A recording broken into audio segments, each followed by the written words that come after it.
For years, poor ignorant fools like me have been asking why so many feminists and leftists have nothing but praise for Islam when Islam allows men to beat their wives into submission and to marry prepubescent girls and to have sex slaves and to hire prostitutes and so on. These feminists and leftists assured us not only that Islam was wonderful for women and girls, but also that Muhammad was one of the greatest feminists who ever lived. Sadly, we didn't believe them. We were too focused on actually reading what Muhammad said. But as it turns out, the feminists and leftists were right. Islam liberates women. For example, in the past, in Indonesia, women had to sit on the sidelines and watch men do all the flogging. But now, women in Indonesia aren't merely spectating or being flogged, they're carrying out the floggings.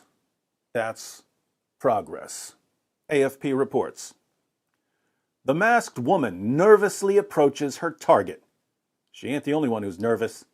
Shuffles into position and then unleashes a flurry of lashes, proving herself as the newest member of the first female flogging squad in Indonesia's Aceh province. The new recruit initially needed some coaxing to punish the offender, an unmarried woman caught in a hotel room with a man. Such behavior constitutes a morality crime in Aceh, the only region in the world's biggest Muslim-majority nation that imposes Islamic law, known as Sharia.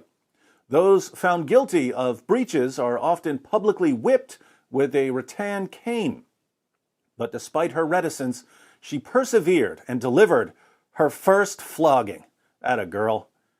I think she did a good job. Her technique was nice, Banda Aceh Sharia Police Chief Investigator Zakwan, who uses one name, told AFP. This guy goes by one name. Apparently, Sharia Police are the rock stars of Indonesia. I'm surprised Zakwan doesn't have his own reality show. The controversial punishment enrages rights activists, aka Islamophobes, and generates heated media debate as well as amongst politicians. Indonesia's president has issued a call for the public floggings to stop, but he has little say over what happens in Aceh, a deeply conservative region on Sumatra Island. Unlike the rest of the nation, Aceh follows religious law as part of a 2005 autonomy deal agreed with the central government that ended a decades-long separatist insurgency. Here, public whipping remains a common punishment for scores of offenders for a range of charges, including gambling, adultery, drinking alcohol, and having gay or premarital sex. But the job has always been done by men. Until now. Wow. First, women in Saudi Arabia were given the right to drive. Now, women in Indonesia have been given the right to publicly flog other women. What's next? Sending a female astronaut on one of the numerous Islamic space shuttles headed to the moon? More and more women are being charged for morality crimes such as public affection or premarital sex, experts say, as greater internet access and globalization bring clashes with local cultural and religious norms.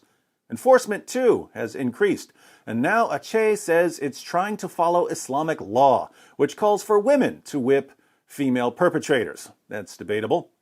This is already what happens in neighboring Malaysia. Good old Malaysia, still on its way to becoming a Sharia-topia. But convincing women to participate has been no easy task, and it's taken years to assemble the first female squad, according to Safriati, who heads provincial capital Banda Aceh's Sharia implementation unit. Women need to step up in Indonesia. When the Sharia police announce that they need male floggers to flog women, men line up for miles. But when they say that they need some female floggers on the flogging force, women just don't show up. For some strange reason, women just don't seem to want to pick up a rattan cane and start lashing other women and girls. Ladies of Indonesia, For 14 centuries of your religion, men have been beating women, husbands beating their wives, Sharia police lashing women and girls for walking down the street without a male escort. Don't miss your chance to join the men in beating your sisters into submission. 8 women, all Sharia officers, agreed to be floggers and were trained in the appropriate technique and advised how to limit injury. Previously, 12 men performed all the whippings in the city for an unspecified fee. For security reasons, Aceh officials declined to let AFP speak with the floggers, who are outfitted in cloth masks and loose-fitting brown uniforms to hide their identities. We train them to make sure they're physically fit and teach them how to do a proper whipping, Zakwan said. Zakwan has women in the gym doing calisthenics to get them in shape for all the public lashings.